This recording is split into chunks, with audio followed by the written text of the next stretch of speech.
Have you ever heard the expression, you go your way and I'll go mine? Well, that usually means you're never going to see someone again. But in chess, if somebody castles one way and you castle the other way, you are going to see them again, and you hope to see them before they see you. That is, it's often a race to checkmate. So today, before we talk about opposite sides castling, let's pull up our chalkboard and talk about some main ideas. Number one, you want to remove the big pieces that are defending your opponent's king. Number two, pawn storms, you know all about that. We're going to throw some pawns down the board. Number three, you want to aim or target your opponent's most advanced pawn. That's going to be the quickest way to make an open file. Rooks are going to be the heroes a lot of times, including our first example here. And number four, I want you to be well aware that every move counts. We know about the importance of tempos, but it's especially true when it's a race to checkmate the opponent.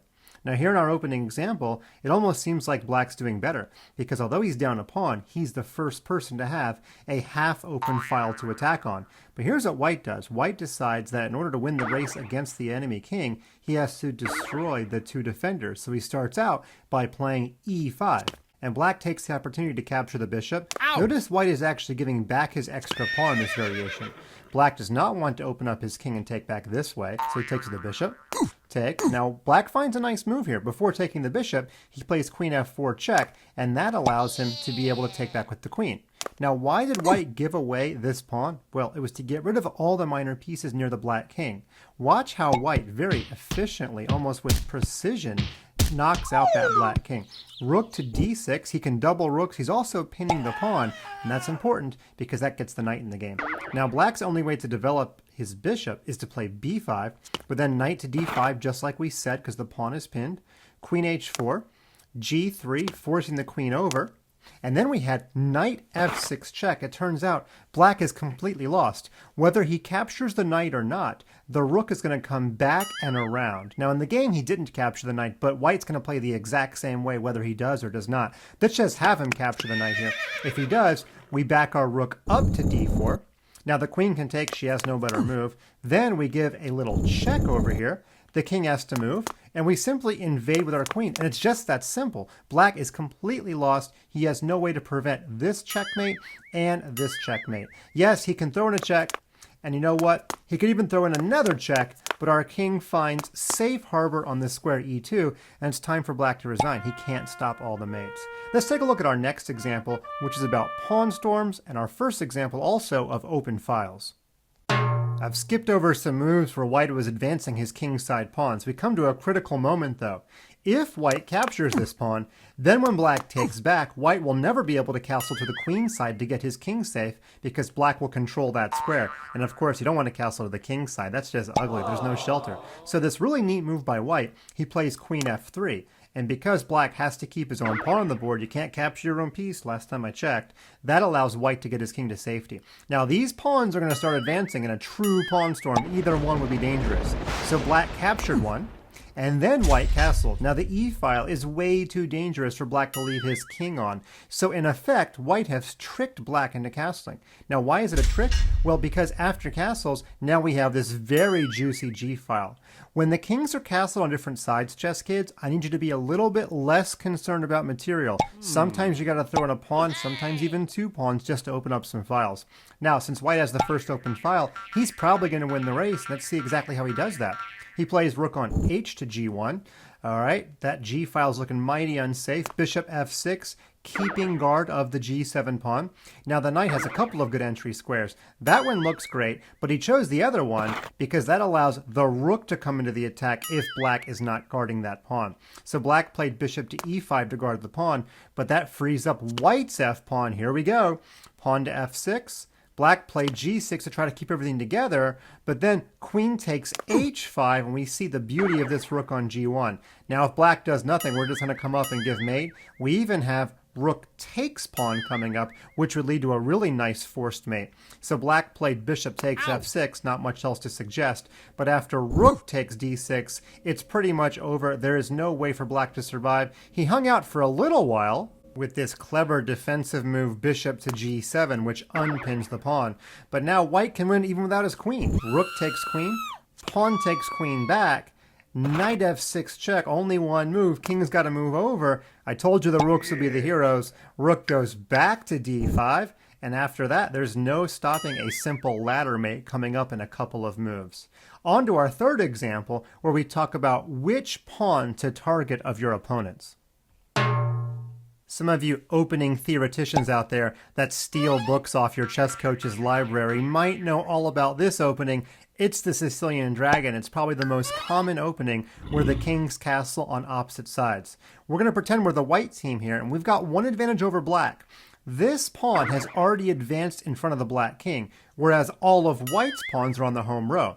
Now, when you have an advanced pawn, even only one square advance like this pawn is, that pawn should become the target. We want to create an open file by targeting that pawn. For example, g4, g5 gets us nowhere. Black will just move his knight. We've opened up nothing. So the proper plan in these positions is going to be h4, h5. That guarantees us an open h-file at some point. Sure enough, the Grandmaster played h4, and black played knight e5. We've got to save our bishop real quick. Then black put his rook on the half-open file. That makes sense. Now, sometimes you can sacrifice the pawn. In fact, I think h5 is a very interesting move. But white decided to play g4 here just to support that pawn. Here comes black with his pawn storm. h5, just like we suggested. I want you to notice something else. Both players are making no moves on the opposite side of the board because that would slow down their attack. White hasn't made any move on the queen side that he hasn't had to play. Now, after knight c4, well, you can't leave your queen hanging, so certainly it makes sense to take. But after we get done with the threats, white doesn't make any moves over there on the queen side. Instead, he plays bishop h6. We already talked about that, removing the minor pieces that defend your opponent's king. Now, black cannot afford to let that bishop get captured. His dark squares would be really weak. So he moved his bishop back, but look at how white keeps on attacking. White throws more fuel on the fire. The threat is, of course, knight takes pawn mate. If black takes the knight, well, that would be like dropping a bowling ball on your head. After g takes, that g-file is wide open. So black decides to defend by bringing his rook back, but then watch what white does. He adds another piece to the attack and creates another threat. All of these moves that make threats deny black the ability to continue his attack. What's the threat here? Well, the queens are lined up. That means knight takes e7. Discovered attack on the black queen wins the queen. Okay, after the queen moved back, it was finally time to open up the h-file. And I'm going to show you one really neat final idea by white. Bishop to g7, sacrificing a piece just to get that bishop out of there. And after takes and takes, black did not take the knight back because if he had, then white would have played knight to d5. Talk about attacking with your entire army. That forks the queen and the knight. That's the last defender of the black king. And after knight takes, we're going to play an in-between move. We've already talked about that in a previous lesson. We're going to play check. And I'm just going to stop here and say the black king is going to get himself checkmated. You can work it out on your own, or you can just trust Fun Master Mike. I've got one more example to show you how vital every move is when you're racing to checkmate the other guy. We're going to go through this one kind of fast. I hope you buckle up. Kings are cast on opposite sides. White goes for an open file. Look what black does. Who cares if the b pawn's not defended? White's not going to take that and allow the rook to get to the b file, so here comes the race. Pawn takes, of course black has to take back, but now white has to start all over and create a new open file, and he plays h4. Here comes the black pieces, queen a5. It's a complete race. Black doesn't want to make any move on the king side because that's one move he won't have to attack on the queen side. Knight to g5. Here comes the pawn storm. Now, white decided not to move the knight. If he did, then the queen would take, and what black would do on the next couple of turns would be to hop this knight into a4, and there's big time trouble on b2. So white said, I'll give you the knight. I'm going after your king. Queen to e2. Takes. Queen h5. Now white's threatening mate. That forces black to do something. He plays h6. Queen to g6. You better not take, because after takes back, you just opened up the h-file. So instead, we have to stop this checkmate in a different way. Black plays bishop takes. That does allow white to take back, and it's looking pretty scary for black. But black is going to arrive first.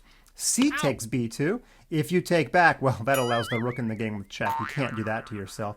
King over to b1, and it's almost over. We don't want to go right after the white king, though, because queen takes pawn with check forces our king to the h-file where we can continue the attack with check. So black plays this really nice in-between move, knight takes pawn. That sacrifice is only meant to defend the pawn.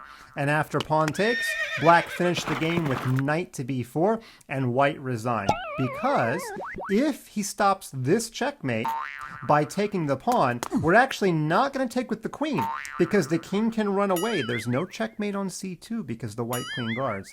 Instead, we're going to play the amazing knight takes a2, and white's king now cannot leave the queen side. Next up is rook to b8, and if white tries to win first, white is one move from checkmate. He's too slow because rook to b8, the king has to go to the A file, and then any knight move that does not block the B file results in ladder mate. Sometimes these opposite side castling positions come down to one move, and luckily, black didn't waste any time on the king side. He threw all of his efforts to a pawn storm, and he won the race.